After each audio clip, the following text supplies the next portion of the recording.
తాజాగా జరుగుతున్న యుద్ధ వాతావరణం తాజా పరిణామాల మీద పార్థసారథి పొట్లూరు గారికి సంబంధించిన ఒక కథనం చూద్దాం. రష్యా, చైనాలు ఇరాన్‌ని నడిపిస్తున్నాయి. మేము మా కీలకమైన మిత్రుడు ఇరాన్‌ని అమెరికా ముందు తలవంచనీయం. రష్యా విదేశాంగ మంత్రి లావ్రోవ్. రష్యా వార్ ప్లాన్‌ని ఇరాన్ అమలు చేస్తుంది.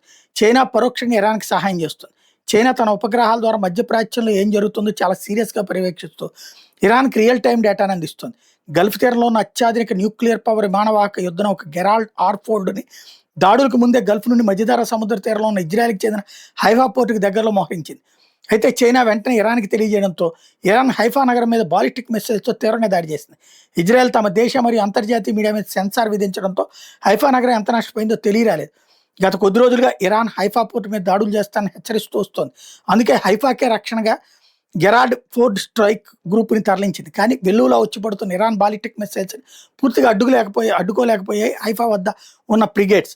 హైఫా, టెల్ అవీవ్, జెరూసలేం నగరాల్లో ప్రజలు అండర్ గ్రౌండ్ బంకర్స్‌లోకి వెళ్ళిపోయి తలదాచుకున్నారు.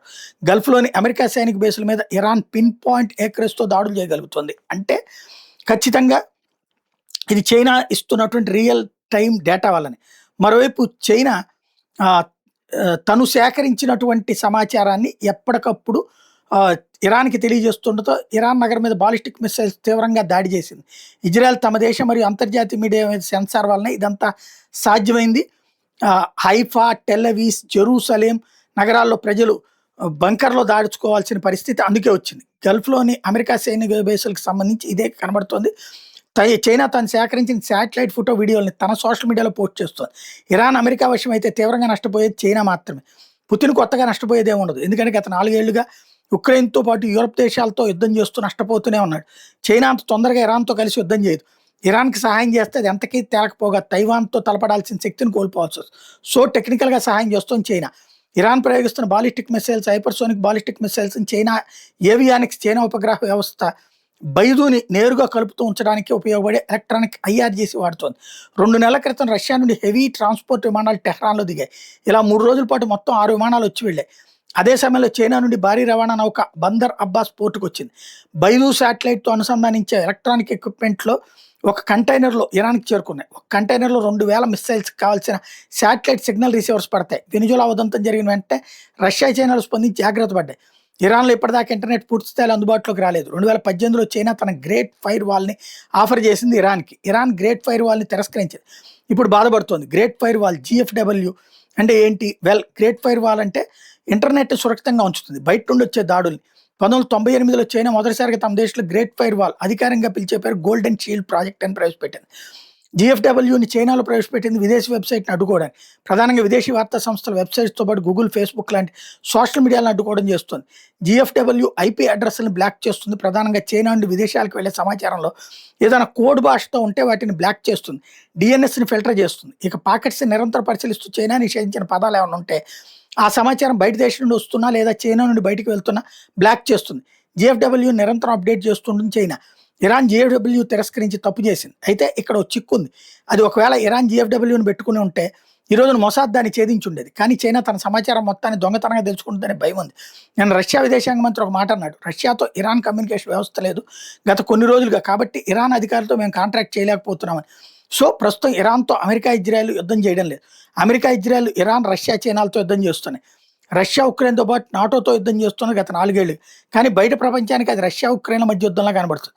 ఇప్పుడు అదే తరహాలో రష్యా, చైనాలు అమెరికా, ఇజ్రాయెల్ మీద ప్రాక్సీ వార్ చేస్తున్నాయి. ఇరాన్ ప్రయోగిస్తున్న మిస్సైల్స్, షాహిద్ డ్రోన్లు అంత ఖచ్చితంగా ఎలా టార్గెట్స్ ఉందో అంత చేయగలుగుతున్నాయి.